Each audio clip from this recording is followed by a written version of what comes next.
Dear learners, welcome back to your educational channel Learn and Educate, where we were studying a few basics about the Goods and Service Tax from the Central Goods and Service Tax Act 2017. Now, continuing that series, Section 2, Clause 21, Central Tax.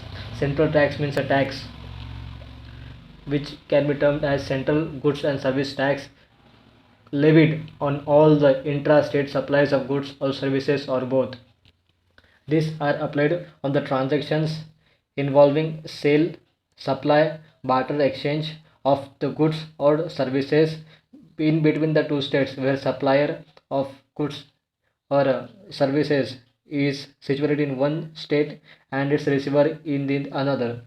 In the case of intra-state sales, central goods and service tax will be levied, and that same proportion, that same percentage of the tax on the value of goods shall be levied by the state. It would be termed as state goods and service tax. Central goods and service tax is a short form as a CGST. It will be levied on the supply of the goods or services or both, and these transactions taking place on intrastate sales.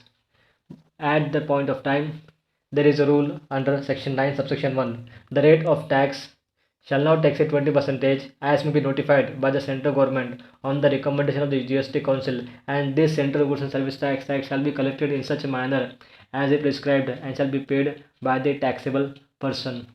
The tax in respect of the supply of taxable goods or services or both, in case who is not registered person to a registered person, then it shall be levied under the reverse charge basis mechanism as the recipient, and the provisions of the Central Goods and Service Tax Act 2017 shall be applied to such recipient as if that person is liable for paying the tax in relation to the supply of goods or services.